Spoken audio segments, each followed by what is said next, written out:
ئەندامی پەرلەمانی سوید لە پارتی سەوز والتەر مۆت بۆ هەشتمین کۆنگرەی ڕێخستنەکانی پێدا لە ئەوروپا پەیامێکی پێشکەش کرد و تێیدا ڕایگەیاندبوو خەباتی کوردان لە ڕۆژاوای کوردستان دژ بە چەتەکانی تاریکی داعش لە خەباتی دژ بە نازیم دەچێت لە سەدەی بیستەمدا.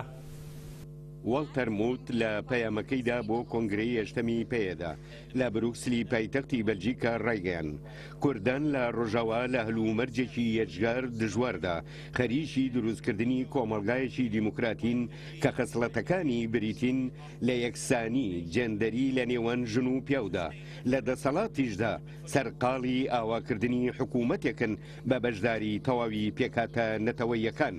والتەر موت ڕووی دەمی دەکاتە کوردانی ڕۆژاوای کوردستان و دەڵێت ئەوەی ئێوە دەیکەن جیهان دەیبینێ و سەرکەوتنی ئێوە وێنەیەکی لە هەم دەردەخولقێنێت نەک تەنها هەر بۆ ڕۆژهەڵاتی نەوین بەڵکو بۆ هەموو جیهانیش ئیلهام دەردەبێت. دەربارەی هێرشەکانی سەر ڕۆژاوای کوردستانیش والتەر ڕوونی کردوتەوە تاکە دوژمنی ڕۆژاوا هەر داعش نییە بەڵکو ئەردۆگانی سوڵتانی تورک چەتەکانی بەناو ئۆپۆزیسیۆن هێزەکانی خۆی دەنێرێتە سووریا بە بیانووی شەڕکردن بە دژی داعش بەڵام لە ڕاستیدا ئەوە و بەرچاو دەکەوێت کە بە دژی ڕۆژاوایەکی ئۆتۆنۆم کار بکەن. سوڵتان بە ئاشکرایی لەوە دەترسێ ڕۆژاوا ببێتە وێنەیەکی ئیلهامدەر بۆ خەڵکی باکووری کوردستان کە هەرێمێکی گەورەی باشووری ڕۆژهەڵاتی تورکیا دەگرێتەوە. پەرلەمانتاری سوید والتەر موت ڕاشی گەیان دەبێ هێزە ڕۆژاواییەکان تێبگەن. ئەردۆگان تەرۆریستە کە ڕۆژ نییە خەڵکی بێتاوان نەکوژێ بۆیە جێگای لەبار بۆ ئەردۆغان کۆشتی سەرۆکۆماری نییە لە ئەنکەرە بەڵکو جێگای ئەردۆگان دەبێت دادگایی نێودەوڵەتی لە های بێت دەربارەی چارەسەریش بۆ پرسەکانی تورکیا و باکووری کوردستان.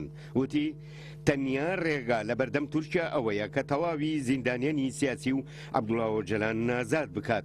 لە بەشێکی تری قسەکانیدا پەرلەمانتارەکەی سوید ئاشکرای کرد بە یارمەتی هاوکارانم لە پەرلەمانی سوید پرۆژە یاسایەکمان ئامادە کردووە بۆ ئەوەی پێشکەش بە نەتەوەیە گورتوەکانی بکەین.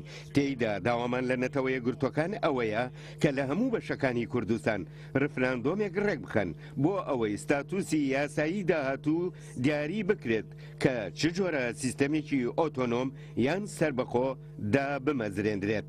لە کۆتایی پەیامەکەیدا والتەر موت ڕووی دەمی کردە ئەو کەسانی کە پێیان وایە تروسکایی نەماوە بۆ چارەسەری پرسەکانی مرۆڤ پێیوتن سەیری ڕۆژاوای کوردستان بکەن و تروسکایی ئومێد ببینن.